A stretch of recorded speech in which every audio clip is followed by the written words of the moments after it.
And for our last lesson here for this fourth quarter, as we start to wrap up the school year, we're going to jump over to section 4.7, exponents and multiplication. So this is the start of our list of properties of exponents. There are more of them, and if you are interested in looking up some more of them, you can go on to that next section, 4.8, looking at division. This is just a preview of what we'll look at more in Algebra 1. You can find this in your Algebra Readiness textbook on page 201 and 202, and I would encourage you to read ahead of that, look through that section first before taking notes here. So just like in lesson 4.2, we saw powers with a base, so for instance, a base of 7 to an exponent. That whole thing is a power. We would say this is 7 squared, or 7 to the second power, which means 7 times itself twice.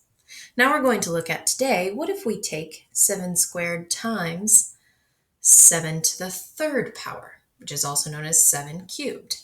How can we combine these? Well, we could rewrite them as products.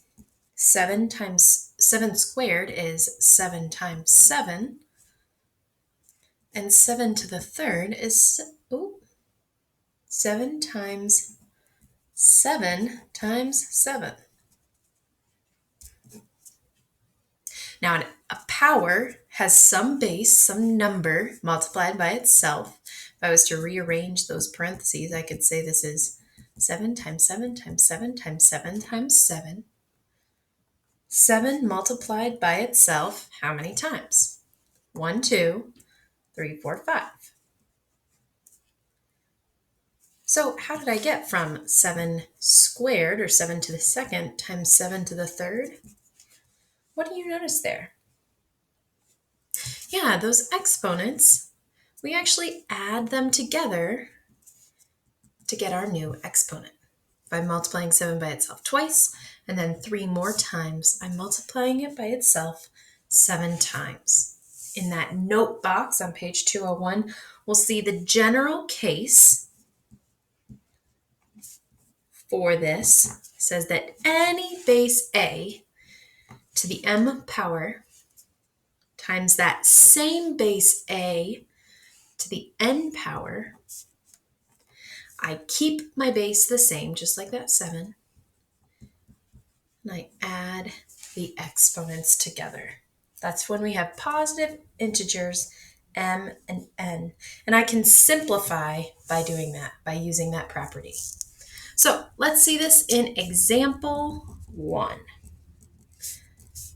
Multiplying powers. For instance, this decimal 0.3 times the decimal 0.3 to the third power. Now wait, before I move on, there's no exponent here. Well, if I don't have an exponent, the placeholder is that I can say that's to the first power. That means it's 0.3 just itself once. 0.3. Now that I have that exponent, I can add those exponents together. Again, we said the base 0.3 stays the same. And I add 1, I got ahead of myself, 1 plus 3, which is 0.3 to the fourth power. That's example 1a. Now what about 1b? A to the fifth times a times b to the second. Again, we have a with no exponent. What exponent does that get? That's right, we see in that next step, it gets an exponent of 1. And now, which of these has the same base? A to the fifth and a to the first. B to the second does not have the same base. And so we can combine these. 5 plus 1, our first exponent. B squared does not change.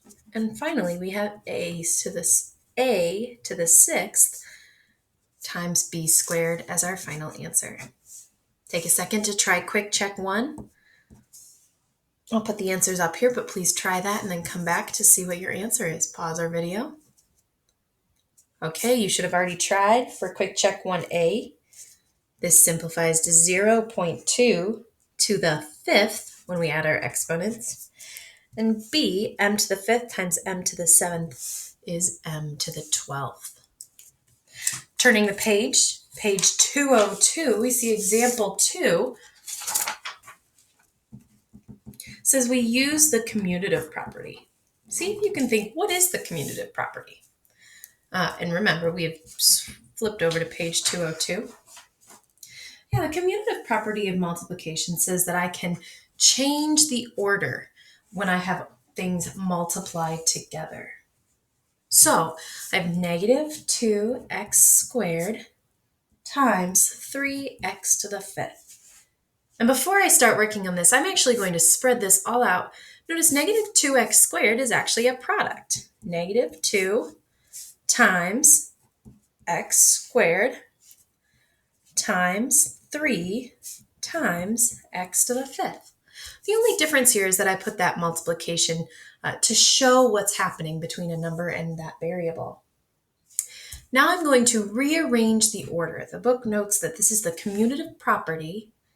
And the reason I'm doing this is because to combine exponents, they have to have the same base.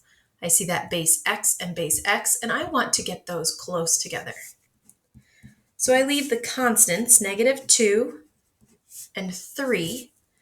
And then I have x squared and x to the fifth near each other. X squared times x to the fifth, I can add those exponents. And I can also multiply together negative 2 times 3. A negative times a positive is negative 6. And when I add the exponents 2 plus 5, I'm left with x to the seventh. And I could write that without that multiplication symbol, simply negative 6x to the seventh. Try those quick checks. At least try one of them. Quick check 2, A, B, and or C. Maybe try all of them. I'll put the answers here in a second.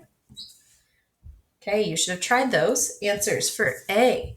6a to the third times 3a is 18a to the fourth. Remember that simply a has an exponent of 1.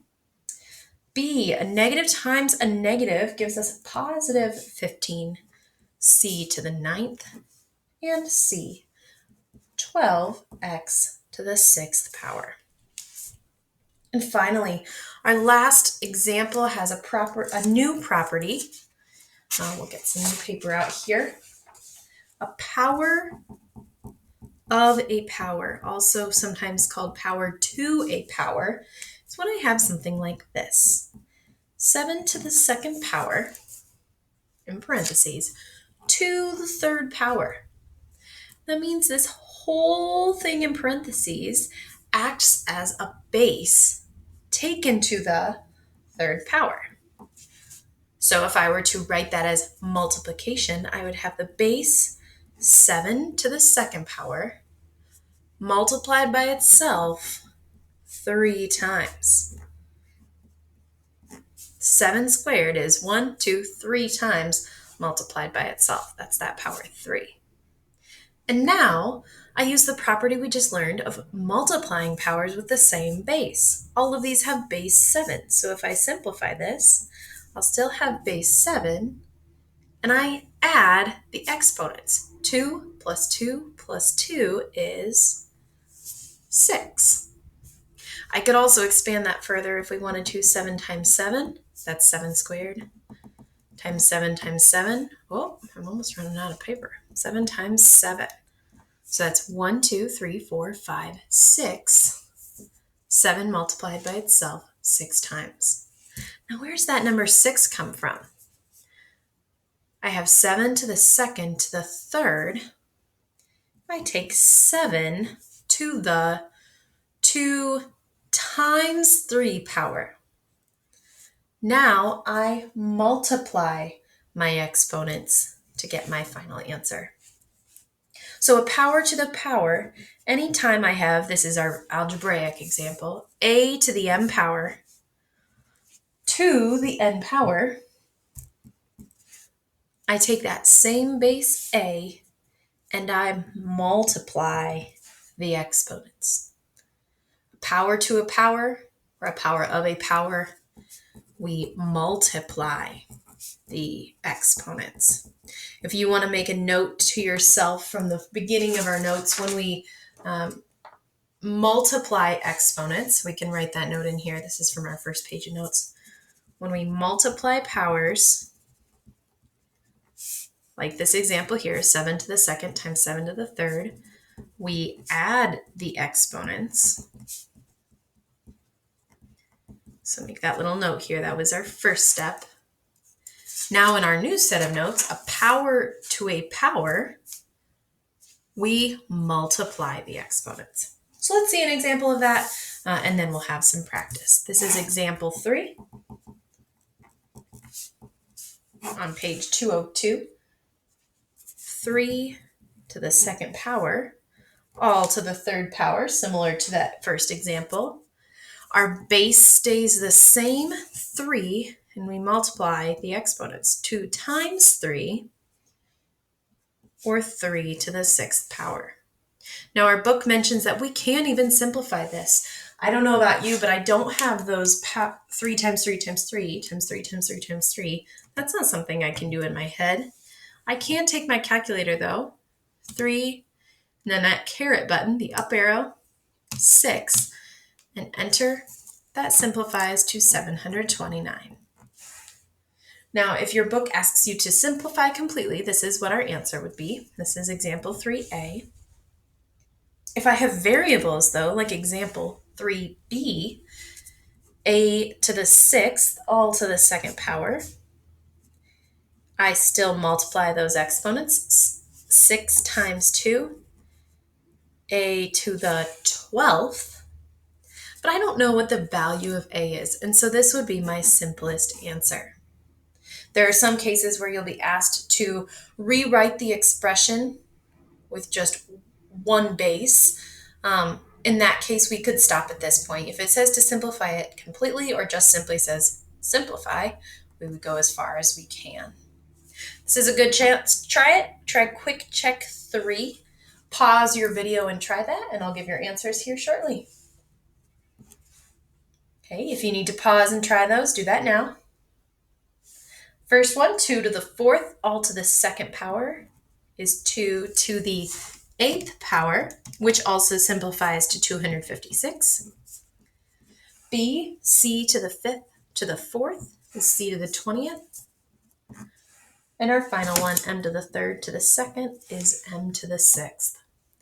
Thanks for sticking around, guys, and thanks for following and working so hard during this shelter-in-place time. Try that practice, and we hope you have a great end of your year.